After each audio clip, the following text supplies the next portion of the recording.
Sud Radio, les clés d'une vie, Jacques Pessis. Sud Radio, les clés d'une vie, celle de mon invité. Vous consacrez tellement de temps à imaginer des histoires que vous êtes au quotidien un homme sans histoire, et vous aimez tellement la vie que vous n'hésitez jamais à ressusciter les morts ou à leur donner une vie non seulement éternelle, mais également absolue. Bonjour Didier Van Covelart. Bonjour Jacques Pessis. Vous êtes déjà plusieurs fois dans les clés d'une vie, mais il y a tellement de choses à dire sur vous. Oui, il y a un grand trousseau dans les clés de ma vie. Oui. Et je profite de la sortie de ce roman La vie absolue, chez Albin Michel, pour évoquer votre parcours à travers des dates clés comme d'habitude. Et il y en a une que j'ai trouvée qui est étonnante, car je ne la connaissais pas, le 20 juin 1982, votre première télé dans cette émission. Boîte aux lettres de Jérôme Garcin. Et dans cette émission, on vous voit tout jeune à une table dans le midi, entouré de votre famille. Vous vous en souvenez? C'est un reportage. Oui, très bien. Oui. Ça vous fait rire? Oui, je vous dirai pourquoi tout à l'heure. D'accord. Mais... Et ce qui est étonnant, c'est que bon, c'est la première fois que vous passez à la télévision. Oui. Vous êtes tout jeune encore à l'époque. Et vous avez 20 ans. Et ce qui est étonnant, c'est qu'on imagine que vous auriez pu faire une autre carrière, celle de chanteur.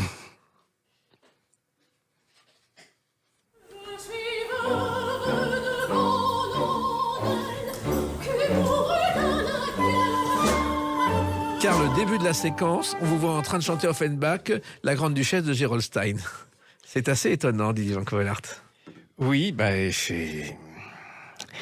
je pense que c'était une manière de compenser le trac quand vous passez pour la première fois. Et c'était la sortie de mon premier roman. Bien sûr. Émission très importante à l'époque de Jérôme Garcin, la boîte aux lettres, qui a vraiment tout lancé. Et c'était une longue émission où on voyait l'auteur en famille, dans son bureau, dans ses loisirs. Et voilà, un petit peu pour casser l'image, parce que un écrivain qui parle sur son œuvre, surtout quand l'œuvre l'a publiée, il n'y a qu'un livre, on a vite fait le tour.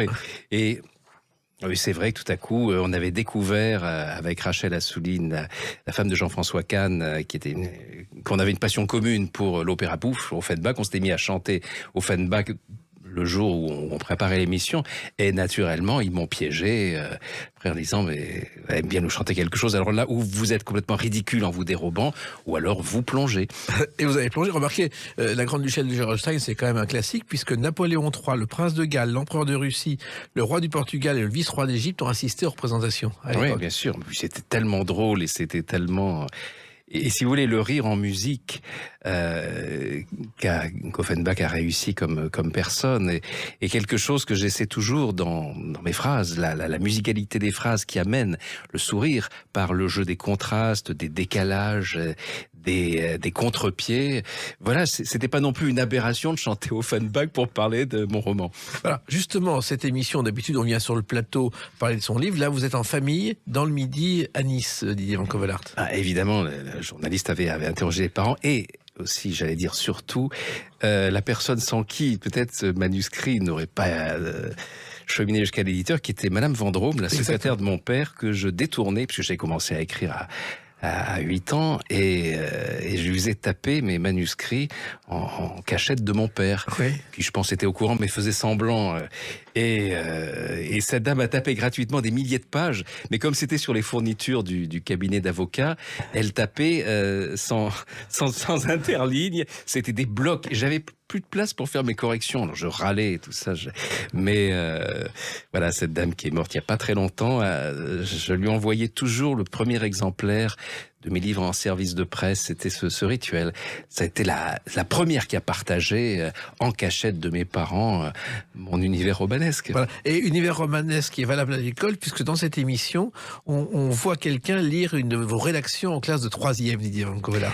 Oui, j'ai eu la chance d'avoir même avant la 3e, d'avoir des instituteurs extraordinaires qui avaient compris tout de suite que la seule chose que j'étais capable de faire sur Terre, c'est de raconter des histoires. Mes rédactions faisaient 15 pages, donc, mais j'étais nul en maths, j'étais nul en tout, et ils passaient sur le fait que j'avais 0 dans le reste, au contraire, en disant à mes parents, laissez-le tranquille avec ça, mais laissez-le écrire. Et c'est vrai que je testais, l'instituteur et mes camarades d'école, c'était mon premier public. Donc je testais mon univers, mon humour, peu tout, quoi. Et en même temps, l'envie d'écrire, c'est né, je crois, dès que vous avez tenu un stylo dans les mains, Didier Van Cavelaert. Je me suis dit, ça sert à ça, l'écriture, ça sert à transformer les mots en petits soldats de plomb, en petites voitures. C'est le prolongement du jeu d'enfant. Mais là, en plus, c'est destiné à cheminer à son insu vers un public. Et qu'est-ce qu'il y a de plus extraordinaire que de faire rêver les gens, de les faire rire, de les faire frémir à distance. Et en plus, ça vous rapporte de l'argent. J'ai écouté les émissions de Jacques Chancel, celle de Pivot, et j'avais entendu cette notion extraordinaire qui s'appelait le droit d'auteur. C'est-à-dire, on vous paye pour raconter des histoires, pour faire marrer les autres, pour vous les faire rêver. Donc je me suis dit, pourquoi faire autre chose sur Terre? Plus beau métier du monde. Donc ma décision a été prise, et ça n'a rien d'exceptionnel, les vocations d'enfants. Simplement, j'avais une ténacité peut-être assez forte qui m'a permis de passer tous les découragements, puisque j'envoyais les premiers manuscrits à partir de 9 ans, et puis c'était toujours refusé, jusqu'au jour où j'ai découvert qu'ils étaient refusés parce qu'ils n'étaient pas lus. Voilà. Ah bon? Oui, parce que j'avais vu un James Bond où on voyait le héros, au moment où il quittait sa chambre d'hôtel, coller un cheveu entre le chambranle et le cadre, et quand il rentrait, le cheveu n'était plus là. Et je me suis dit, je vais faire pareil. Et donc, je collais un cheveu. Je m'arrachais des cheveux et je les collais sur la tranche, sur les 3 côtés du manuscrit. Et lorsque les éditeurs me les renvoyaient, qu'il y avait toujours les cheveux, voilà, je ressuscitais. Alors, il y avait aussi, je crois que Gallimard a dit de vous que vous étiez à la fois un vieux routier et un jeune auteur plein de défauts. Non, c'est-à-dire qu'il y avait le rapport du comité de lecture, le premier que j'ai reçu, du comité de lecture des éditions Gallimard, parce que comme je voulais avoir pour moi, mon âge était un argument publicitaire, donc j'étais sûr qu'à 10 ans, j'aurais le Goncourt pour avoir écrit si jeune, quoi. Ça fait partie des naïvetés motrices qui aident à se réveiller le matin et plonger dans le travail des mots. Et puis Gallimard avait répondu qu'il y avait dans ce manuscrit très étrange, mélange, il y avait les ficelles de vieux routiers du polar, parce que c'était des romans policiers que j'écrivais en premier, et en même temps avec des juvénilités normales vu l'âge de l'auteur, mais qu'on était devant une œuvre inclassable qui peut-être un jour donnerait quelque chose. Voilà. Et je crois que chaque fois qu'un éditeur vous répondait non, vous changiez d'éditeur côté lecture. Évidemment, oui, parce que quand j'étais un auteur Gallimard en puissance, je lisais les bouquins de Gallimard pour voir si... Et puis, quand il me refusait, évidemment, je balançais les bouquins et je passais chez un autre éditeur. Alors, quand vous avez appris que votre premier livre allait être édité, donc 20 ans et des poussières, qu'on voit d'ailleurs dans ce reportage, vous avez eu quel sentiment de soulagement, Didier Van Cavelaert? Non, c'est ce moment qu'on a vécu en rêve tellement longtemps. Ça faisait 12 ans que j'attendais ce moment-là, que c'est pas qu'on n'est pas content, mais on a déjà éprouvé par le rêve, par l'espoir, toute la joie qui est là, et on est un peu décalé. Mais moi, j'adore être décalé, cette situation. Comme de la même manière, je pensais que vous alliez me sortir ça il y a 20 ans des poussières, mais vous l'avez peut-être prévu après. J'ai reçu mon premier prix pour mon premier roman. Je sais, on va parler. Le prix Del Duca. Donc là aussi, il y a eu un moment, au moment de la remise du prix par Maurice Schumann, la voix de la France libre, oui. cet homme de radio et l'Académie française exceptionnelle, qui a fait un discours de moi au passé antérieur, c'est-à-dire comme si j'étais mort. Et ça se passait à Nice pendant un salon du livre, à quelques pas de l'endroit où je suis né. Et j'ai vraiment l'impression que c'était un hommage funèbre. Et j'adore ces situations décalées. Oui, d'ailleurs, Maurice Schumann, on le sait peu, il a été la voix, bien sûr, de Gaulle à Londres tous les soirs pendant 4 ans. Mais les derniers billets qu'il a fait avant le jour J, il les a enregistrés. Il est parti sur le front, et parce qu'il ne voulait pas qu'on entende. Si jamais on n'avait pas entendu sa voix, ça voulait dire que le débarquement allait avoir lieu. Il a piégé les Allemands aussi comme ça. C'est étonnant. Bien sûr. Ah oui, il avait un vrai esprit tordu de romancier dans la vie, lui aussi. Alors, il se trouve que dans cette émission, on voit aussi Jean-Marc Roberts, qui est votre éditeur, premier éditeur, qui a reçu votre manuscrit le lundi, qu'il a lu dans la journée, qui vous a téléphoné le soir. C'est quand même un miracle. Oui, après des années d'attente et de réponses qui durent des mois, quand il y a une réponse, là, tout à coup, le jour où vous êtes choisi, oui, ça se passe en 24 heures. Et en 24 heures, le contrat est signé et ça part. Et finalement, tous ceux qui vous tournaient le dos à ce moment-là se sont découverts que vous étiez peut-être un romancier d'avenir. Non, on ne me tournait pas le dos, on regardait ailleurs. Oui. Quoi. Et puis, c'est vrai que beaucoup d'éditeurs qui m'avaient refusé après ont essayé de me racheter, comme on essaie de racheter un joueur de foot, vous savez, mais ça se passe pas comme ça.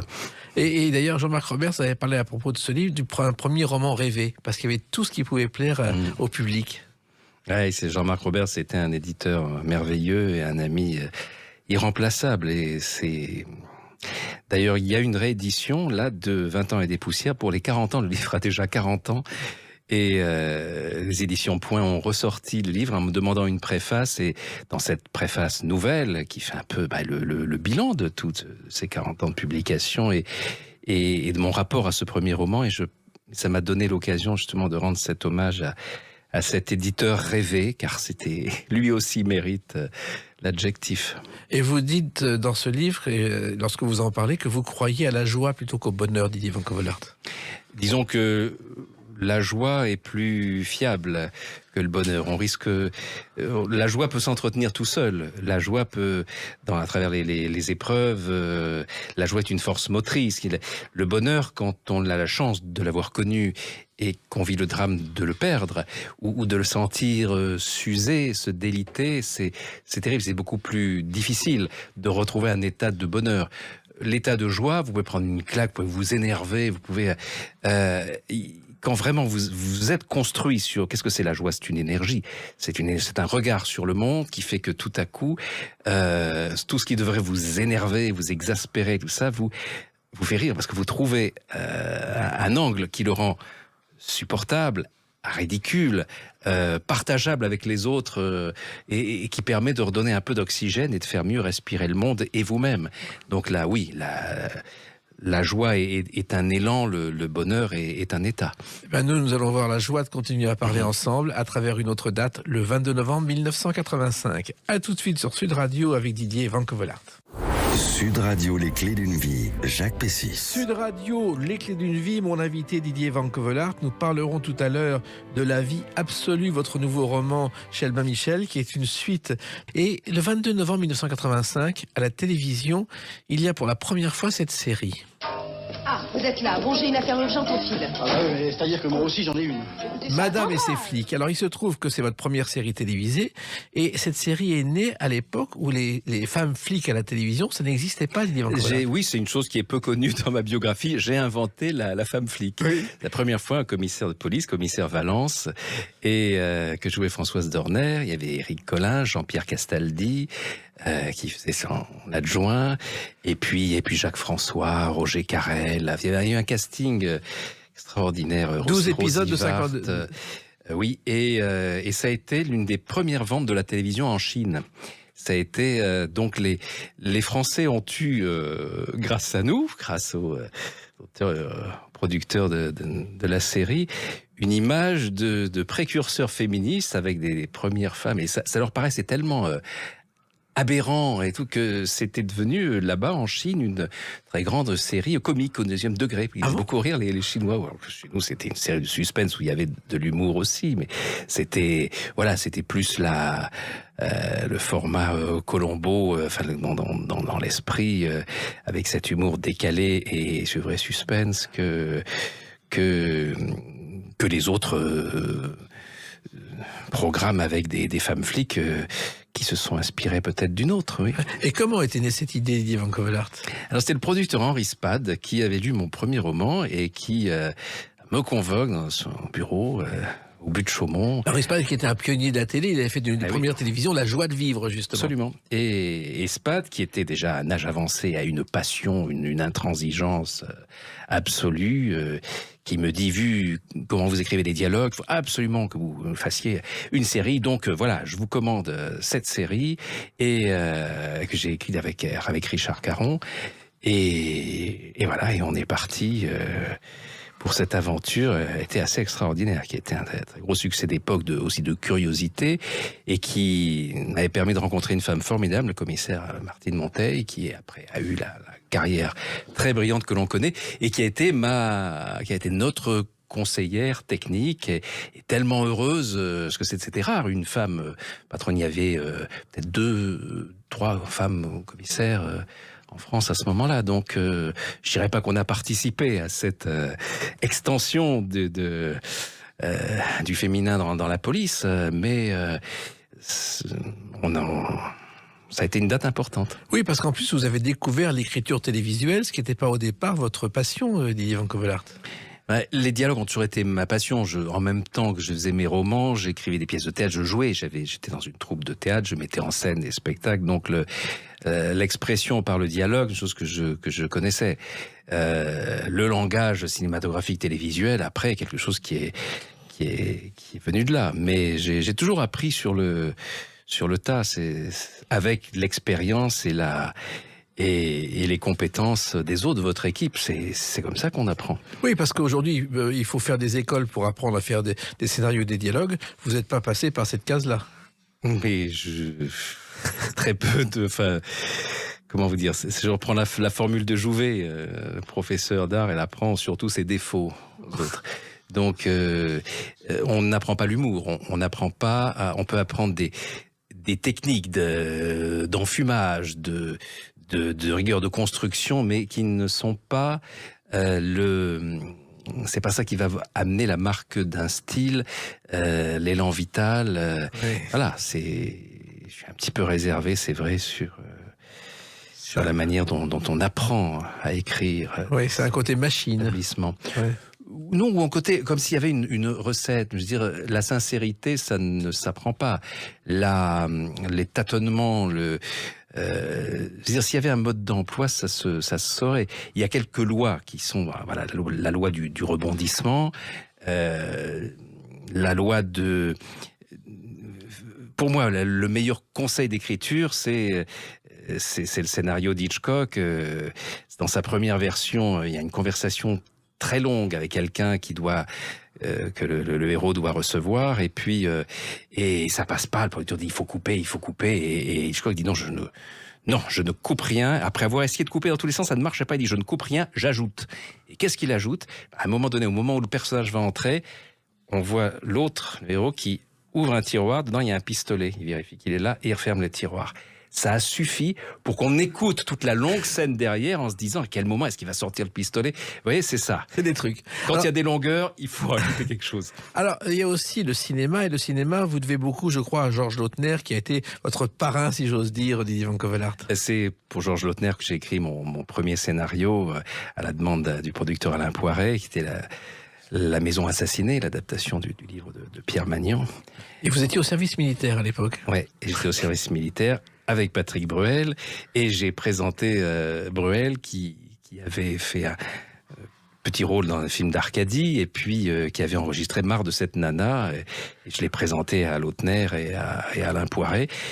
Ils ont un certain scepticisme. Il s'agissait de montrer un jeune qui revient de la guerre de 14 dans son village où on lui a tout volé, où il y a des secrets de famille terribles qui vont être déterrés. Et le patron de la Gaumont, Alain Poiret, cet immense producteur, qui a un visage assez austère, et me dit « Patrick Bruel, c'est le chanteur pour Minette, qui revient de la guerre de 14 pour reprendre son métier de paysan. Et on va y croire ?» Je dis « Alain, faites-lui passer des essais. » Bon, il passe les essais. Je l'avais fait travailler à la caserne pendant ça. Et Patrick est génial dans les essais, et il a le rôle. Voilà. Et il a été merveilleux dans La Maison Assassinée. Et c'est vrai que la caserne, c'était à la fois les troupes de théâtre Gaumont-Tier, les corvées habituelles, tout y passait. Oui, surtout que on faisait nos classes à Fontainebleau. C'était la classe 12, au mois de décembre, et on est convoqué à l'incorporation. Et on ne sait pas pourquoi, on se retrouve dans une salle, 12 gars, assez disparates, et un sergent ouvre la porte et dit oh là là, et on dit pourquoi on est isolé des autres? Ah ben vous partez au Tchad. Et la Bruel qui me dit non, je peux pas partir au Tchad, je joue au théâtre le soir en ce moment, je peux pas. Et en fait non, on était réunis là parce que on avait tous de près ou de loin un rapport avec le monde artistique. Il y avait les géos du Club Med, il y avait les décorateurs, il y avait un musicien, un écrivain, metteur en scène, et il s'agissait de monter le spectacle de Noël pour les enfants de Gradé, qui était la priorité numéro 1 du régiment, avec tous les enfants des généraux, des colonels, de tout l'état-major était là. Et là, donc, on me demande de l'écrire et de le mettre en scène. Bruel était évidemment la vedette sur scène. Et là, on a eu tout pouvoir. C'était extraordinaire. On est allé... Je n'oublierai jamais le jour où on est allé rechercher. On nous dit il y a une hotte du Père Noël qui est quelque part. Et donc on va rechercher la hotte du Père Noël et c'est pas facile à transporter. Donc Bruel avait mis. Je lui dis tiens, mets la hotte. Moi je transportais d'autres accessoires et on remonte, on traverse toute la caserne comme ça. Au moment où arrive un général en visite et bon moi je calcule quand même l'endroit où il faut le saluer. Vous savez, elle dit pas et Bruel est en train de me parler et je salue le général et Bruel le voit et dit salut et il continue à parler et le gars s'est retourné en voyant ce mec en treillis avec une hotte de Père Noël qu'il avait salué comme on salue un pote et je me dis ça y est on va finir au trou. Non pas du tout, le colonel a expliqué que c'était nous les grands espoirs du spectacle et non, je vous parlais tout à l'heure des situations décalées que j'adore, celle-là en était une merveilleuse. Et d'ailleurs, il y a eu une générale de votre première pièce, L'Astronome, où Jacques Chancel a dit c'est une générale pleine de colonels, car vous aviez invité... Absolument. Ah bah évidemment, pour remplir, c'était au Théâtre Montparnasse, ma première pièce pendant que j'étais au service militaire. Et là encore, situation décalée, géniale. J'étais en caserne à Paris, donc je nettoyais les chiottes et je pelais les pommes de terre et je montais la garde. Et puis après, je courais en interview chez Chancel, chez José Arthur, à la télé. Et la pièce a eu un très gros succès, ce qui m'empêchait pas de retourner faire le Troufion anonyme. Donc j'avais vraiment deux vies. Et ça, c'est extraordinaire. Ça vous donne un recul. Ça évite totalement la grosse tête, les effets secondaires du succès. Alors c'était chouette. Vous êtes devenu comme ça un artisan d'écriture tout terrain. Oui. Et c'était pas votre but au départ ? D'être tout terrain, si, parce qu'il y a toujours eu la passion de l'écriture solitaire du roman et de la construction théâtrale avec des partenaires, le partage à l'oral d'un spectacle écrit qui devient une œuvre commune. Donc à la fois tout terrain et puis tantôt solitaire et tantôt chef d'équipe. Oui, et tantôt aussi autre chose, on en parle avec une autre date, le 16 novembre 2020. À tout de suite sur Sud Radio avec Didier Van Covelaert. Sud Radio, les clés d'une vie, Jacques Pessis. Sud Radio, les clés d'une vie, mon invité Didier Van Covelaert. Nous parlerons tout à l'heure de La vie absolue, votre nouveau roman chez Albin Michel. Et alors, si je parle du 16 novembre 2020, c'est que je considère que ce jour-là, vous êtes entré en résistance, c'est-à-dire en plein confinement. Un libraire de Cannes refuse de fermer. Il reçoit la visite de la police et qui le défend, Didier Van Covelaert? Oui, j'ai pas été seul à entrer dans la résistance, comme vous dites. On vous a vu à la télévision. Oui, bien sûr, mais avec Alexandre Jardin, avec Annie Dupéré, avec Amélie Nothomb aussi, ils sont venus, en renfort. Mais d'abord, le fait que les livres cessent d'être un bien essentiel, c'est quelque chose de profondément choquant qui a choqué toute l'Europe. La France, mère de la culture et tout ça, où tout à coup, le livre devient un bien de consommation secondaire. On voyait les supermarchés avec fermé, impossible de prendre un livre. Et il y avait, c'est-à-dire que les rayons livres des supermarchés étaient transformés en scène de crime. Il y avait la rubalise, et j'oublierai jamais cette scène à laquelle j'ai assisté en faisant mes courses. Il y avait un petit garçon qui allait vers les livres, toucher un livre, et sa mère le rattrape et dit en arrière, touche pas, c'est interdit. Ça vous rappelle des choses de sinistre mémoire. Le livre interdit, après le livre qu'on brûle. Donc, les libraires sont contraints de fermer. Or, pour beaucoup de libraires, c'était, surtout au deuxième confinement, c'était là la chronique d'une mort annoncée, parce qu'il faut quand même payer le loyer, il faut payer tous les frais. Et là, donc, certains libraires, plusieurs libraires, ont décidé de fronder, de rester ouverts, et notamment la librairie autour d'un livre à Cannes, dont j'étais le parrain. Et que j'ai évidemment défendu tout de suite, ainsi que le maire de Cannes, David Lisnard, qui, alors lui, a fait beaucoup mieux que moi. Moi, je risquais rien. Je risquais pas ma vie, je risquais pas. J'ai défendu. J'ai dit que je paierais s'il y avait des amendes, tout ça, que je paierais les amendes qu'elle devait. Ça me paraissait tout à fait symbolique et normal. Mais le maire de Cannes, lui, est entré dans la librairie interdite.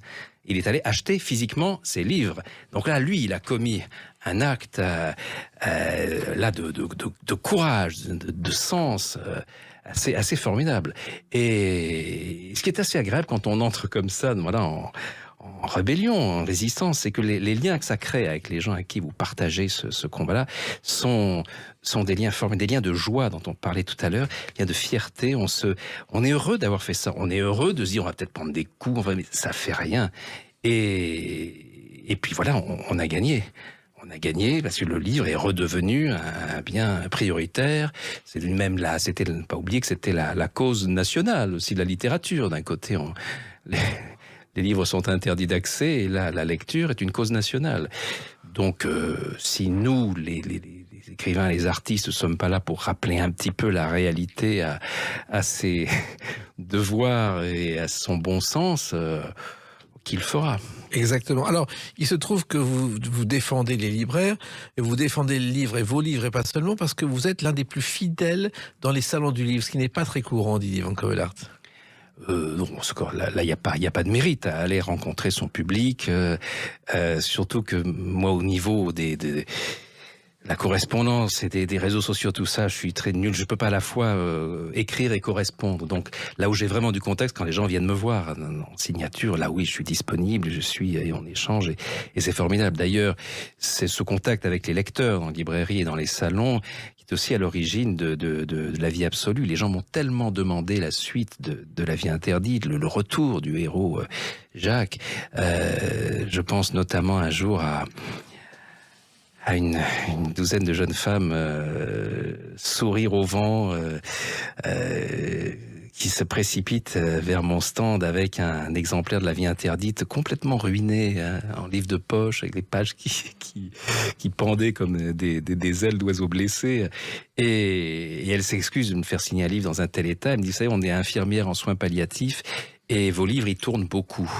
Déjà l'expression me serre la gorge. Elle me dit, et là, elle me dit cette chose qui est sans doute la chose la plus émouvante que j'ai entendue dans ma vie d'auteur. Elle me dit, vous savez, les gens, vous les aidez à respirer. Je dis, comment ça? Elle dit, oui, parce que en soins palliatifs, ils savent ce qui les attend. Et il y a des moments, il y a des crises d'angoisse qui fait qu'ils n'arrivent plus à respirer. Et là, on fait lire votre livre, parce que là, ils savent qu'ils vont mourir. Et votre personnage meurt à la première phrase, il raconte tout ce qui lui passe, tout ce qui lui arrive ensuite, tout ce qu'il voit, la manière dont il le ressent.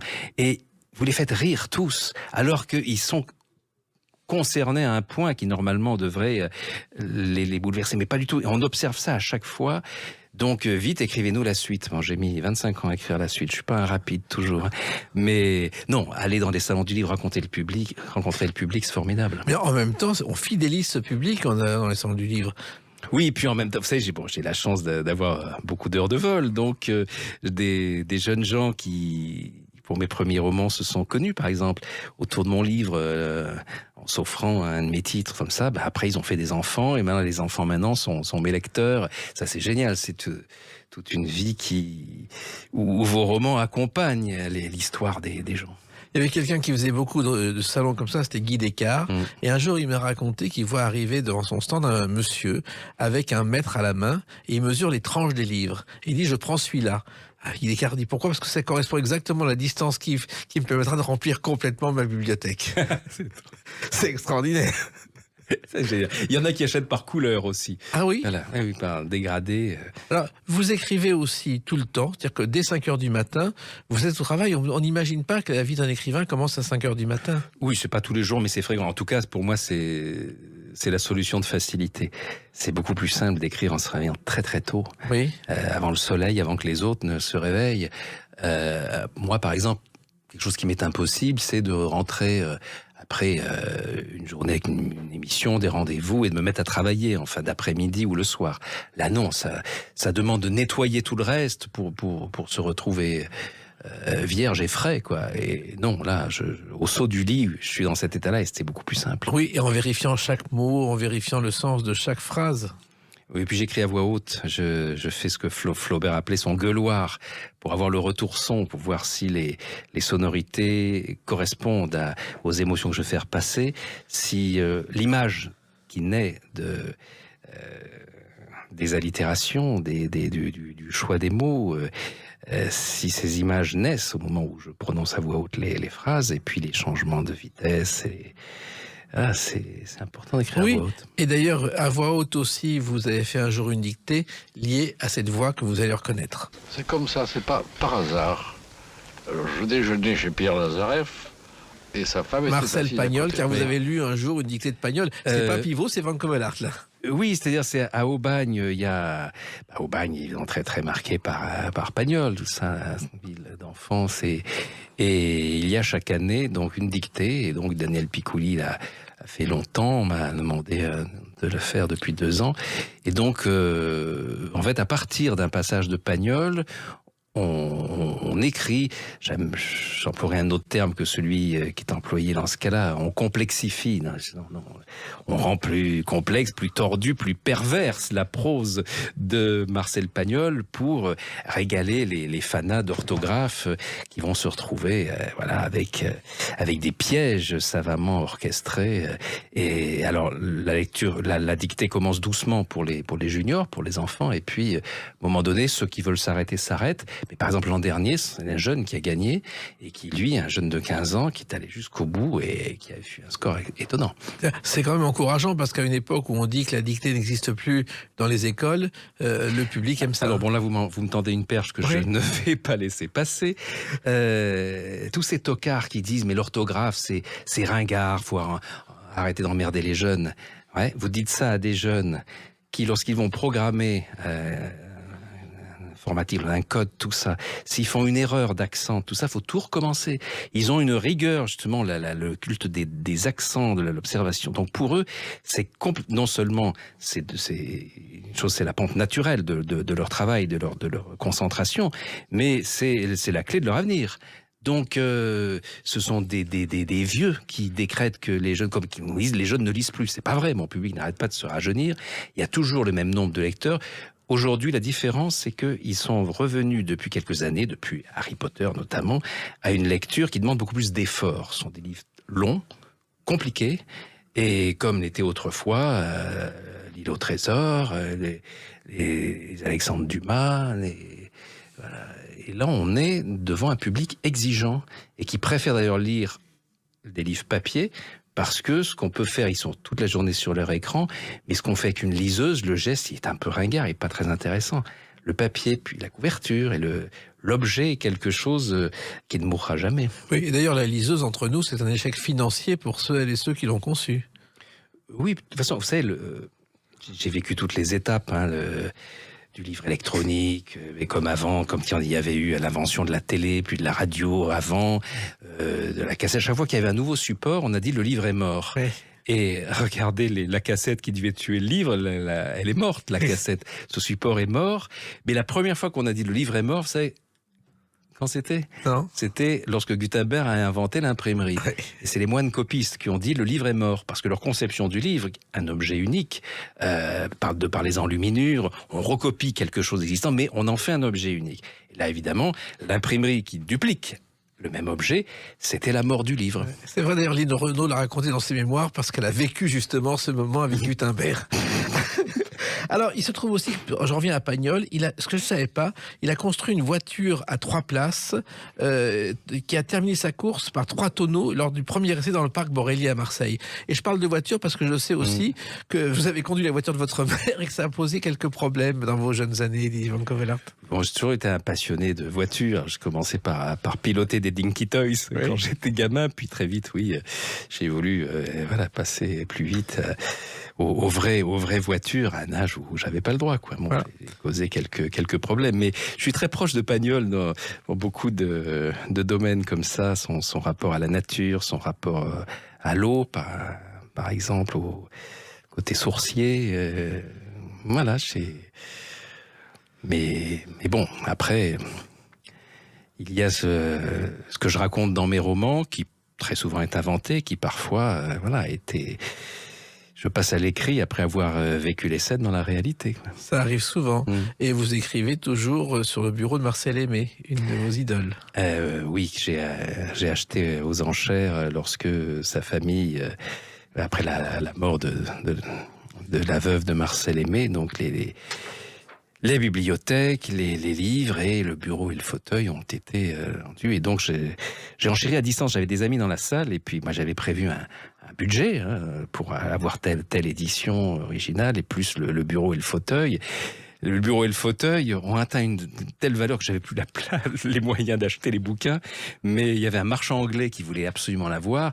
Et il y avait les amis de Marcel Aimé qui disaient, mais pour qui vous enchérissez? Ils disent, c'est pour un écrivain, c'est pour Didier Van Collard. Ah oui, allez-y, il faut qu'il... Alors il y a une telle pression pour que ça reste un bureau d'écrivain que j'ai cassé ma tirelire et voilà. Et alors c'est un faux ami, hein, le fauteuil de Marcel Aimé. Alors le bureau, c'est un bureau empire qui ressemble plus à un bureau de médecin d'ailleurs l'autre fois qu'un bureau d'écrivain, et qui a une particularité déjà pas très agréable, c'est que on peut pas se servir des tiroirs tellement il dégage une odeur de naphtaline.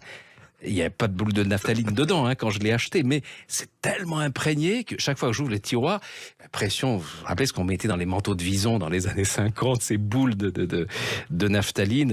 Et en fait, j'ai découvert l'explication qu'il y a très peu de temps, parce que il y a les papiers qui sont attaqués par des termites, par des vers, tout ça, et peut-être que la femme de Marcel Aimé avait peur que les écrits soient attaqués, donc elle mettait de la naphtaline dans ses manuscrits. Et puis le fauteuil, lui, alors est un fauteuil très curieux, en forme un peu de dracard, c'est un fauteuil finlandais. Mais Marcel Aimé écrivait toujours la jambe croisée, et le fauteuil est creusé d'un côté. Donc je suis obligé de décrire comme lui, de croiser la même jambe et avoir la même fesse qui passe dans le trou, parce que sinon j'ai une scoliose. Donc voilà les effets secondaires des passions qui vous amènent à acheter le mobilier de vos prédécesseurs. Voilà, et il faut le payer avec des livres. Et on va évoquer le prochain livre avec le 2 mars 2023. À tout de suite sur Sud Radio avec Didier Van Covelart. Sud Radio, les clés d'une vie, Jacques Pessis. Sud Radio, les clés d'une vie, mon invité Didier Van Covelart, écrivain, réalisateur, scénariste, et donc le 2 mars 2023, La vie absolue, chez Albin Michel, un roman qui est la suite de La vie interdite que vous aviez écrit il y a 40 ans, et effectivement... Non, il y a 25. 25 ans, oui, non, il y a 25 ans, parce que vous avez fait 40 livres, pardon. Oui, puis le premier, c'était il y a 40 ans. Voilà, c'est ça. Donc, le compte est bon quand on mélange le tout. Donc, La vie absolue, c'est la suite de La vie interdite. Et finalement, comme vous l'avez expliqué, c'est le public qui vous a demandé de ressusciter votre personnage, ce qui était pas D'autant plus qu'il était mort à la première phrase de La vie interdite. Voilà. Et c'est vrai que c'était pas simple comme idée. Une seule solution, le déterrer. Alors, j'ai cherché longtemps qu'est-ce qui pouvait le faire revenir si longtemps après la conscience de Jacques sur Terre. Et un jour, j'ai trouvé, l'idée, la chose la plus brutale qui puisse arriver, c'est une exhumation pour recherche de paternité. Ce qui est arrivé avec Yves Montand et Aurore Drossard. Voilà, donc vous imaginez la scène, d'un côté votre veuve, votre fils, votre maîtresse de l'époque, et tout le personnel de la quincaillerie, puisque Jacques était un patron d'une grosse quincaillerie d'Aix-les-Bains, et puis de l'autre côté, il y a les plaignantes. Il y a l'ancienne pâtissière de prestige, Jeanne-Marie Dumoncel. La pâtisserie du Moncel servait la reine Victoria quand elle venait pour ses cures thermales à Aix-les-Bains. Donc ça a été un établissement emblématique qui a fini par être racheté par la quincaillerie qui en a fait un espace tondeuse. Donc c'est la haine entre ces deux familles. Et pourquoi est-ce que cette vieille pâtissière et sa petite fille Morgane, une jeune étudiante, pourquoi est-ce qu'elles ont demandé en justice cette exhumation pour une recherche de paternité? Parce que la mère de Morgane a dit à sa fille, voilà, ton vrai père, ne t'inquiète pas, ton vrai père n'est pas le monstre qui t'a mis au monde. En l'occurrence, un anesthésiste qui venait d'être arrêté à la une du Dauphiné libéré pour avoir violé des douzaines de fillettes en sortie de bloc opératoire. On imagine la vie de cette jeune fille brisée à jamais, le regard des autres sur elle, son regard sur elle-même, sur les gènes qu'elle porte. Et sa mère lui dit, non, ton vrai père, c'était mon ami d'enfance, Jacques Lormeau, le quincaillier, un mec formidable. On a eu une relation une seule fois, et puis voilà, tu n'es pas une enfant de l'amour, tu es une enfant de l'amitié. Elle lui dit ça, et elle va se jeter sous le TGV de 19h13, parce que pour elle, c'est insupportable non seulement de vivre en tant que, la femme de ce monstre, et puis surtout, elle pense pas qu'elle serait capable de tenir ce mensonge, car c'est un mensonge d'amour, c'est un mensonge thérapeutique.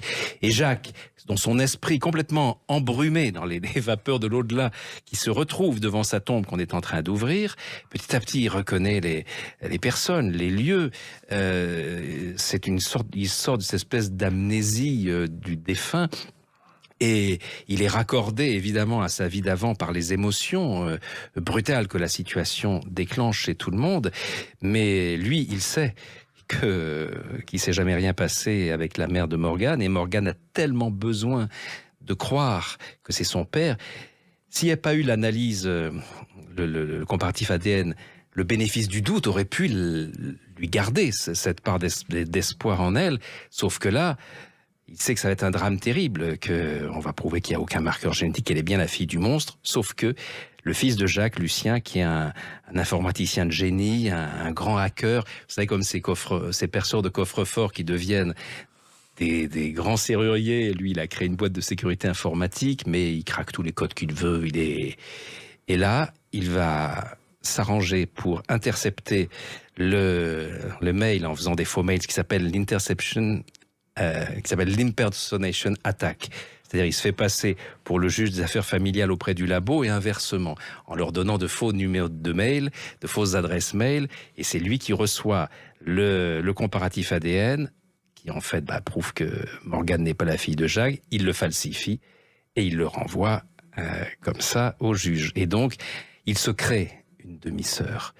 Mais comme Pygmalion qui tombe amoureux de sa créature, voilà, l'effet sur Morgane va être tellement extraordinaire.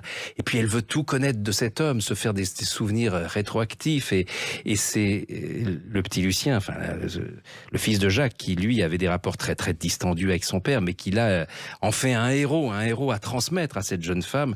Et évidemment, vous imaginez Jacques qui nous raconte toute cette histoire, qui non seulement reçoit comme un supplément de vie, mais qui est recréé par son fils et par la manière dont Morgane, se croyant sa fille, va l'aimer, le remettre en situation, le faire sien, et voilà. Et Jacques va suivre toute l'évolution du rapport entre ces deux jeunes, qui va être très compliqué, parce que comment vivre cette histoire d'amour qui en même temps qui n'a rien d'incestueux dans la réalité, mais il faut ménager pour Morgane le fait qu'elle continue à se croire la fille de Jacques, et en même temps comment sauver cette histoire d'amour. On découvrira comment dans le livre. Exactement. Alors, il se trouve aussi que ce qui me fascine dans ce livre, ce sont vos connaissances informatiques, puisque pendant des années, vous ne savez même pas comment manier un ordinateur, et là, vous êtes incollable en start-up et en informatique. Je me documente, oui, vous êtes bien placé. C'est vrai que... D'ailleurs, il y a un moment, vous m'avez appris... Le premier, d'ailleurs, vous m'avez montré comment marchait un ordinateur. Un moment, je me rappelle, il y a très très longtemps. Voilà, mais effectivement, il faut se renseigner, parce que c'est pas votre univers au départ. Non, mais un romancier écrit pour se couler dans la peau d'autres personnages, pour voir le monde avec d'autres regards et apprendre des choses qu'il ignore et les faire siennes. Alors, ce livre s'appelle La vie absolue, parce que c'est la vie personne ne peut vous voler, et en même temps... En même temps, vous savez, l'oreille absolue en musique, c'est la reconnaissance immédiate de chaque note quand on entend une mélodie. Et là, c'est une perception accrue des joies et des souffrances autour de soi que ressent l'âme du disparu. Et en fait, la mort, c'est la vie absolue. D'ailleurs, vous êtes toujours passionné par le sujet, vous avez fait des livres sur le sujet, sur la vie après la vie. C'est quelque chose qui vous fascine et qui continue à vous fasciner, qui est de plus en plus présent dans vos romans. Je ne sais pas si c'est de plus en plus présent, mais en tout cas, l'important, c'est de casser la peur de la mort, et rien ne fait plus peur que ceux qu'on refuse de regarder en face. Oui.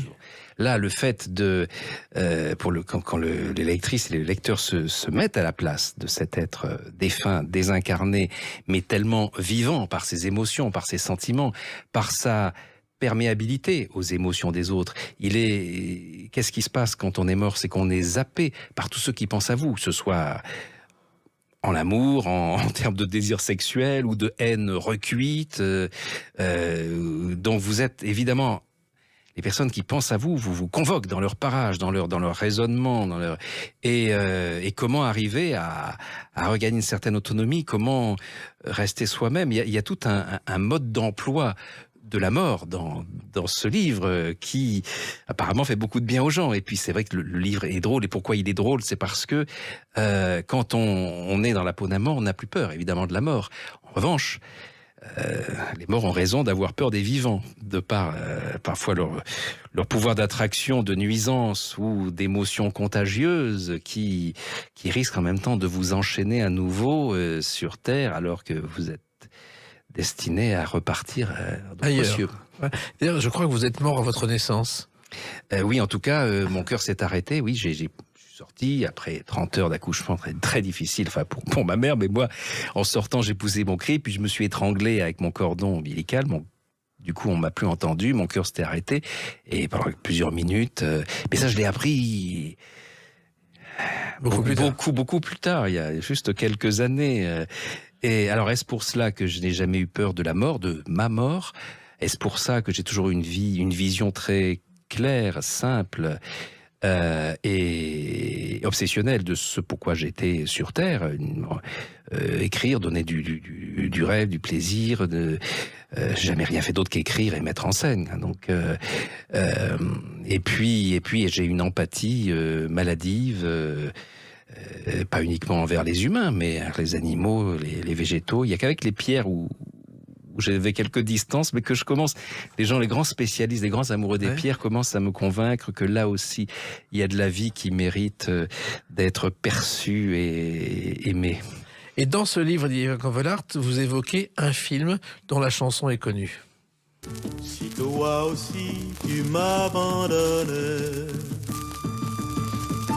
Vous évoquez Le train sifflera 3 fois, qui est un film avec Gary Cooper. D'ailleurs, le rôle avait été proposé à Gregory Peck, Marlon Brando, Montgomery Clift et Kirk Douglas, qui ont refusé. Et en fait, c'est la vieille pâtissière qui est tellement folle de haine contre sa petite fille parce qu'elle pactise avec la famille de la quincaillerie et depuis qu'elle est le père, le but, c'est de faire mordre la poussière à ces gens, c'est de les obliger, puisque maintenant elle a 50% de la quincaillerie. Il faut vendre, il faut récupérer la pâtisserie, arracher les enseignes espace tondeuses et remettre la pâtisserie à l'identique. Sauf que Morgane dit, ces gens sont merveilleux avec moi, jamais je ne réclamerai la moindre chose en héritage, c'est parce que je veux. Et là, la grand-mère lui répond, comme disait Jésus, si toi aussi tu m'abandonnes. Et la petite lui répond, non, ça c'est le train sifflera 3 fois. C'est son père, son monstre de père, lui aura au moins légué une culture de cinéphile. Voilà. Et il se trouve aussi que tous les personnages de La vie interdite reviennent, parce qu'il a fallu imaginer la suite de ces personnages, leur vie. Il y a les personnages nouveaux, mais évidemment, 25 ans après, voir comment le petit Lucien qu'on a connu gamin est devenu ce grand génie de l'informatique, avec ses grandeurs, ses limites, ses blocages et ses élans. Et puis, ce qui est devenu Fabienne, la veuve de Jacques, ancienne première dauphine de Miss Savoie, qui est un personnage extraordinaire, qui est devenue vraiment une femme d'affaires extraordinaire, qui en même temps donne... elle a beaucoup d'actions du casino, le casino d'Aix-les-Bains, qui a un rôle crucial à l'intérieur du roman. Et Fabienne s'arrange pour que tous les bénéfices soient donnés un jour par semaine pour faire un mardi mauve au profit des femmes victimes des violences. Donc c'est quelqu'un qui est pas du tout... dans le droit profil qu'on pourrait lui coller d'une ancienne Miss intrigante qui s'est emparée du fils de la quincaillerie. Non, c'est un personnage formidable. On la voit évoluer 25 ans après. Mais j'aime bien. Enfin, j'ai vécu beaucoup de temps avec ces personnages avant de les remettre sur scène dans l'écriture. Et c'est vraiment des compagnons de vie qui ne m'ont toujours pas quitté. Alors maintenant que je les partage avec mes lecteurs, c'est pareil. Donc il y a les anciens lecteurs qui découvriront la suite avec La vie absolue chez Albin Michel, et les nouveaux qui découvriront La vie absolue, qui liront La vie interdite. Oui, alors les jeunes, par exemple, qui n'avaient pas lu La vie interdite, me disent là après avoir lu La vie absolue, ils lisent La vie interdite. Donc on peut tout à fait lire l'un sans avoir lu l'autre. Les lire à l'envers, ça fait rien, ça fait partie du plaisir de partager la vie de ces gens ordinaires, à qui il arrive des choses extraordinaires qui vont révéler chez eux un caractère, des possibilités, des sentiments hors du commun. Exactement, le principe de vos livres. La vie absolue chez Albin Michel, un roman de plus de Yvan Covelart avant le suivant, parce que vous continuerez, je suis sûr. Oui, le magasin reste ouvert pendant les travaux. Eh ben alors continuons. Et puis La vie interdite, que le livre de poche a ressorti aussi pour l'occasion. Donc la totale, on lit l'un ou l'autre ou les deux, c'est pas un problème, et dans n'importe quel sens. Merci Didier Van Covelart, à bientôt bien sûr. Avec plaisir. Les clés d'une vie, c'est terminé pour aujourd'hui, on se retrouve bientôt. Restez fidèles à l'écoute de Sud Radio.